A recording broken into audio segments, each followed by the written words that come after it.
You know, people think success is stolen. It's not. Success doesn't get stolen. It slips away. One small choice at a time. You stop showing up early. You stop doing the little things that made you great. You start saying, it's not that deep. And before long, you wake up wondering what happened to that fire you used to have. Success dies quietly. You won't even hear it go. Let's talk about what kills it. The first thing that kills success is comfort. You get a little result, a little applause, and you start thinking you've arrived. But comfort is a trap.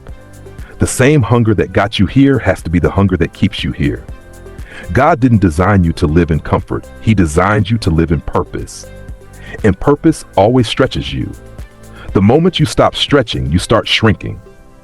Then there's comparison. You look around and start measuring your life by someone else's. You see their post, their car, their house, and you start feeling small. But you don't know what's behind that picture. You don't know the story, the sacrifice, or the pain. Stop comparing your behind the scenes to someone else's highlight reel. Run your race. God's timing for you is not late. It's different. Then there's pride. Pride is dangerous because it doesn't look like pride most times. It sounds like, I already know that. But knowing something doesn't change your life. Doing it does. You ever meet people who talk like experts but have no fruit to show for it? That's pride. You can't learn if you think you already know. And when you stop learning, you stop growing. The next one is fear. Fear doesn't always scream. Sometimes it whispers. It tells you to wait for a better time. It tells you to play it safe. But what it's really saying is, don't move. And let me tell you, fear doesn't go away. You just learn to move anyway. Faith is not the absence of fear. It's doing it scared, trusting that God will show up when you step out. Then there's procrastination. We call it waiting on confirmation. We say, I'm praying about it. But sometimes God already answered. You're just scared to start. You don't need more clarity. You need courage. The next one, wrong people. You can't walk in purpose surrounded by people who are walking in circles. If every time you share your idea they talk you out of it, that's not your circle. That's your ceiling.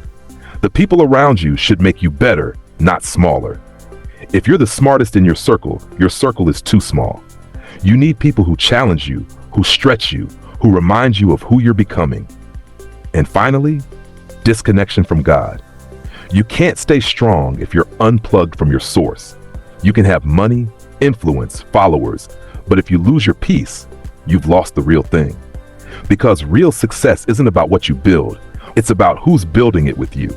Without God, success feels heavy. With Him, it feels guided.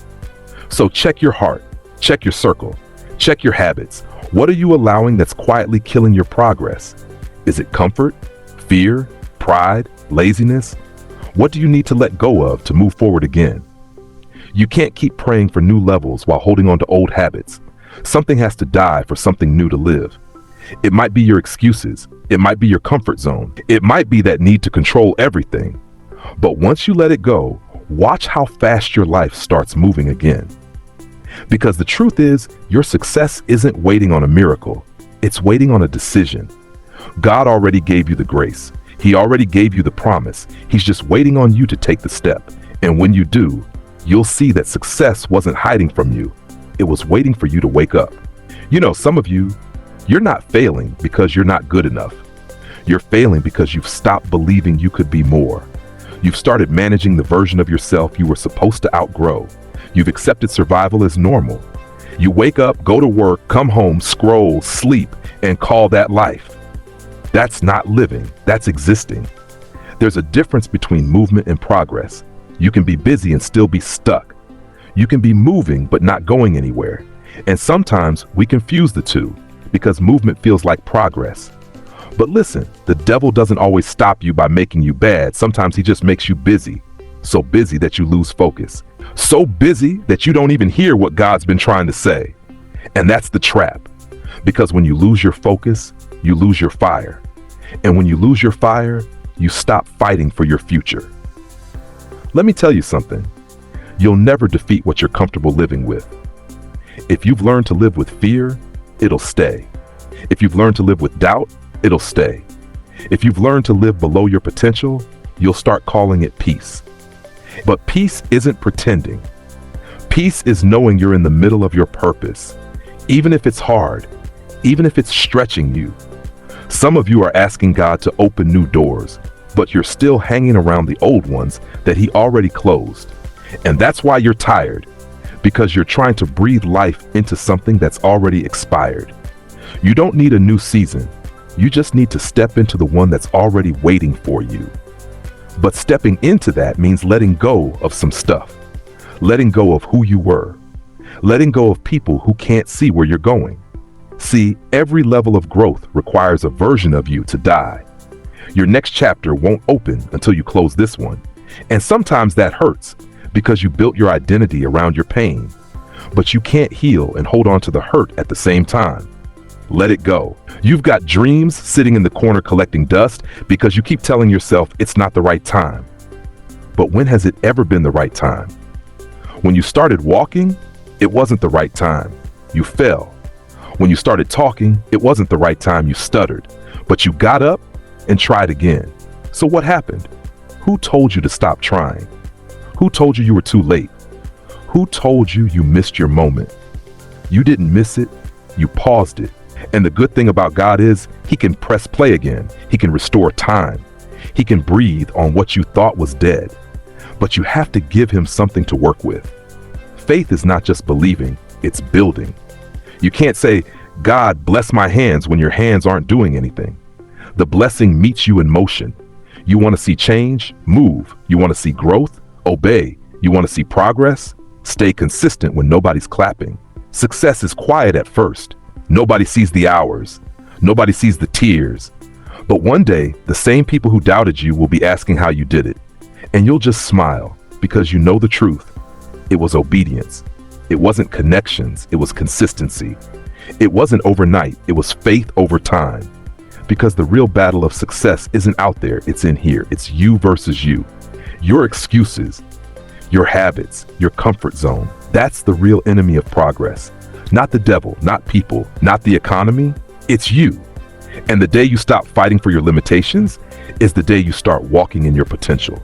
So take a breath. Look at where you are.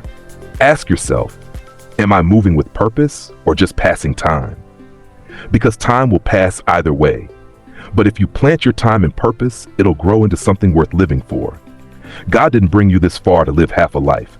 He didn't call you just to survive. He called you to thrive. And it starts with one decision: to stop letting silent killers rob you of a loud destiny. You know, I think sometimes we forget that God didn't just give us breath so we could make a living. He gave us breath so we could make a difference. And if you're still breathing, that means there's still something left for you to do. You're not too late. You're not too far gone. You're not disqualified. The reason the enemy fights your progress so hard is because he knows what will happen if you ever wake up to who you really are. He knows the ripple that one obedient life can cause. He knows if you ever get serious about your purpose, you'll become unstoppable. So he distracts you with comfort. He surrounds you with noise. He fills your days with just enough busyness to keep you from hearing God's whisper. But you've got to make up your mind that you won't die full of ideas, full of dreams, full of songs you never wrote, businesses you never built, lives you never touched. You've got to make a decision today that enough is enough. Enough living small. Enough dimming your light just to make others comfortable. Enough apologizing for the greatness that God placed inside you. You were not made to fit in. You were made to stand out. And the reason life feels heavy is because you're carrying potential that was meant to be released. Let it out. Let that gift breathe. Let that purpose live. You've been waiting for the right people to notice you, but maybe God's waiting for you to notice you. He's waiting for you to step up, to move, to act like you actually believe what you've been praying for. So this is the moment, right here, right now, to take inventory of your life. What are the silent killers that have been holding you back? Fear, doubt, comfort, distraction? Let them go. Because every time you let go of what's been draining you, you make room for what's meant to grow you. And when you make room, heaven fills it. You might not see the whole picture right now, but that's okay. You're not supposed to. God never asked you to understand the plan. He asked you to trust the process. So if you remember nothing else from this message, Remember this: progress doesn't come from trying harder, it comes from trusting deeper. And when you trust, you'll start to see that what you thought was breaking you was actually building you. It's time to take your life back. It's time to silence those killers. It's time to stop talking about change and become the change. Because the world doesn't need another person who's just working hard. The world needs someone who's becoming whole. So go. Walk out of this room different, not just inspired, but transformed. Because when you walk in purpose, every step becomes progress. And I believe with all my heart that God's not done writing your story. He's just getting started.